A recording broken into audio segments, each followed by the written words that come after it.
there seems to be a lot of misunderstanding or confusion surrounding moderate Islam. Radical Islam is seen to be a fringe, and Islamists are whitewashed by those saying it's a fringe, and moderate Islam is the core of most Muslims, and there's no need to be concerned about Islam in another society. How do you feel about that? In reality, there is no such thing as moderate Islam. However, there are people who are moderate Muslims. There's a distinction between Islam and Muslims. And those who are moderate, we consider moderate Muslim, are culturally Muslim, which means they don't practice the religion. In fact, they're Muslims in name only. And they're roughly 10 to 15% of the population has been statistically radical views. But majority of Muslims do not have that, but sometimes they're used as foot soldiers for Islam. And the trust factor has been lost since 9/11 attack, bringing down the Twin Towers. So Americans are very suspicious of basically any Muslim at the moment, moderate or not moderate. Unjustifiably, in your opinion? You know, some people are truly want to have the daily life like anybody else. I believe if a Muslim is an American citizen, they're entitled to by law, everything else that other people have. But the radical teaching in the mosques will entice the others to follow. That's the problem. We have too many mosques here, and the people imams going to the mosque teach hate, violence against non-believers. That's something that we have to monitor. Is that a fringe, or is that in mainstream American mosques? It's a mainstream American mosque. That's all there is to it. I have gone to several mosques, and I've listened to them. They preach hate. Their purpose of being here is not to teach love, is not to teach to be good, but it's to bring down the West. This is what they want to do. Islam wants to dominate. Domination is the core value of Islam. Islam has always been like that since the Prophet Muhammad time. It's always been about hate, always been about violence.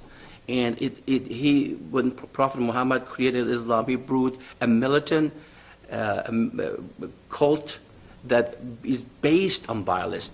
And he said that either in Hadith, he said that I became victorious by creating terror into the hearts of unbeliever. This is directly come from the mouth of Prophet Muhammad. So what about these Muslim advocacy groups like CARE and ISNA and MPAC, who claim that there's too much Islamophobia? Any criticisms of radicalism is really a form of racism. What do you think about that? I think it's just the opposite. There's a lot of Christian phobia right now, because you can't even do anything if you're a Christian. And the attack of Christianity is unbelievable, especially with this administration in the White House. But there is no such thing as Islamophobia. Islamophobia is justified. It's not Islamophobia when they're trying to kill you. That is not Islamophobia. They're trying to kill you.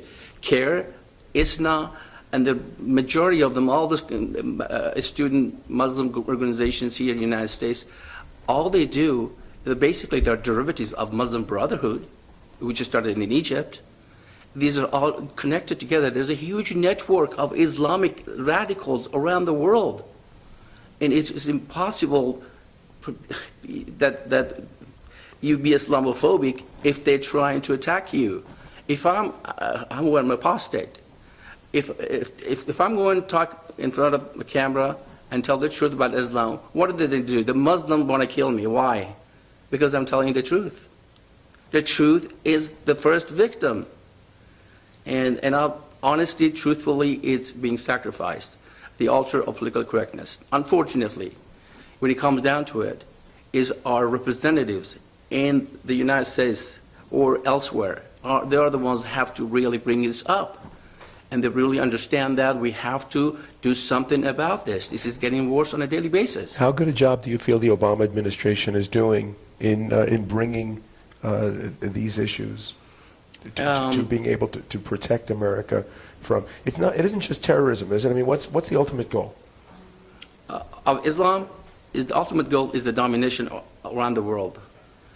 And we've seen, since 9/11, we've seen the mosques doubled. There are so many mosques in this country, doubled. Literally, just recently, I think they released a statistic that mosques in the United States are doubled. And why? Do you see any synagogue? Do you see any church in Saudi Arabia? No. Saudi Arabia spends billions of dollars here building mosques left and right. On top of that, they're having these books of Islam. They're giving it to the students. They're capturing our youth. Our professors, our liberals, they're helping these guys. They're together, and they're trying to culturally invade America. They're invading us right now, which I call soft jihad. The hard jihad was 9/11 when 30,000 Americans, 3,000 were butchered.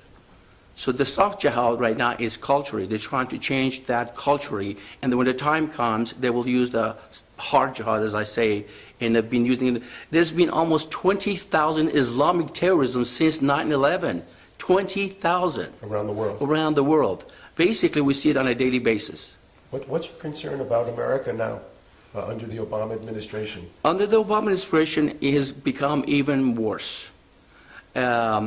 I'm not going to directly blame him for anything, but I'm saying Obama has not done anything. He has sing the praise of Islam wherever he goes. Well, first thing he does, he goes to the Cairo in the Al-Azhar University, praises Islam. He claims he knows Islam from the 3 continents. He says that his background was Islamic. His father in Kenyan background, and all he does is praises that. And what I understand, and I've read in many places, that we have taxpayers actually paid money to build mosques around the world. And this president agree with that. And we have people working in Homeland Security that are devout Muslims. To me, a devout Muslim is not going to appreciate the Constitution of the United States. A devout Muslim, first and foremost, is an ummahist, an international citizen of Islam. That's what it brings. That means the allegiance is not the United States Constitution or American people. This is what we have to understand. That's why we cannot have a Muslim, a devout Muslim, working inside the United States government. It's extremely dangerous. Well, it's a very big, it's an important issue that you're bringing up here. When President Obama says that Iran is not a threat to America, as a born Iranian yourself, Iranian, and Iran claims, well, we're not anti-Semitic because we have Jews living in Iran. It's just Israel that we don't like. What do you think is the truth? First of all, you must realize Iran is an occupied nation now. It's been occupied by those who do not like Iran. Islamic Republic is the greatest threat not only to the Iranian people, but to the world. Islamic Republic wants to destroy Israel. Iranian people, who are 70 million people, love the Jews. Our history goes back to the event of the Cyrus the Great freed the Jews, and our friendship has been going on forever. We have absolutely nothing against the Jews. In fact, we care for them. History has shown that. But Islamic Republic wants to change that view. But the people of Iran, we have to make the distinction between the Iranian people and the regime. The regime is a terrorist regime. Iranians are peace-loving people. And this is very important for the West to understand that. But they want what they want to do, building the bomb, the nuclear bomb. What do they need that? Is first and foremost to protect themselves from the West, to attack them so they can go ahead and do all they want to do for carte blanche around the world. What do you think they would do if they were able to? If they're threatened, they will use it. It's mandated. It's part of their Islamic ideology. Yes, whatever just ends justify the means. is that Nuclear terrorism? Absolutely. They will use it in a heartbeat. And this is just look what they're massacring. It's the same thing happening in Syria. And they have sent 10,000 elements to the Syrian, and they're massacring the Syrian people. Because Syria is their ally, is near Israel. They want to be their proxies. So they want to be close as Israel as possible. So it's not that the Iranians do not like the Jews or anyone else. It's just the regime doing that. We have to understand that. It's very important. I just heard that Senator Santorum said exactly yesterday in his speech that Iranians are Persians. Persians historically are friends with the Jews. They have absolutely nothing against the Jews. Well, but haven't the public been brainwashed? Absolutely. I mean, they're a threat. The Iranian people, the Iranian army, they're a threat not just to Israel. Well, most Iranian armies don't agree with the regime, but they do what they have to do. But this Pasdaran, which is Revolutionary Guards, are the ones that really, and even some of them are coming back from the Islamic regime. In fact, in 2009 fraudulent election against Mr. Ahmadinejad, we had the opportunity of the century to go there and help those kids and dismantle the Islamic regime, and we didn't do that. And Mr. Obama, and a lot of people in Iran said, Mr. Obama, are you with us or with the terrorists? Mr. Obama said, I am with the terrorists. So that's why we are where we are. If Mr. Obama stayed with the freedom people, we would not be in this mess at this point. If you could issue a challenge to American Muslims to show their true intentions. I want them to come and get the book of Quran and tear it up and say, this is not our religion, because there's a lot of hate and a lot of violence in this book. If you are a Muslim and you follow Muhammad, then I don't consider you automatically a terrorist. It's danger to the United States of any person. Any person who claims to be a Muslim is a follower of Muhammad. Muhammad was a terrorist. Muhammad followed, he was a rapist. He was a thief. He killed, he murdered for his agenda, and followers doing exactly as he did. And that's what he said, follow me, do my example. People emulate Prophet Muhammad. A lot of frenzied people in Afghanistan, why do they do that? Because Prophet did it. If Prophet Muhammad can rape a 6-year-old little girl, it's okay with me. That's how it is. People have to understand and wake up. There's no much time left. Americans must wake up, understand what Islam is, the threat to the national security of this country and the world. Everything they wanted to do is just destroy America. And if they could right now, they would do it. But slowly, culturally, and then eventually, when they are able to make the bomb, they will use it. Do you think they would use the bomb knowing that it would be retaliated? To them, it doesn't make any difference. As long as they kill the kafirs, that's all that matters to them. Even though if their existence is threatened. The non-Muslims, you mean? Absolutely. As long as they kill the non-Muslims, then they're willing to sacrifice their own people. Iranian regime is willing, because they don't care for Iranian people. They are willing to kill the Jews. Even the Israel could retaliate 70 times more, but they don't care. That makes them dangerous. It's not like the Soviet Union. We could deal with them in a state to a state. We're dealing with a bunch of savages. A group of savage terrorists have the bomb and they want to use it. They don't care about Iranian people. In fact, they've been destroying our monuments, trying to destroy the Cyrus the Great tomb. They've been destroying thousands of artifacts of Persians. They have absolutely no feelings about Iranians or Persians. They're destroying us. They're enemies. And that's why I said earlier, Islamic Republic is the greatest threat to Iranians first, to the world second.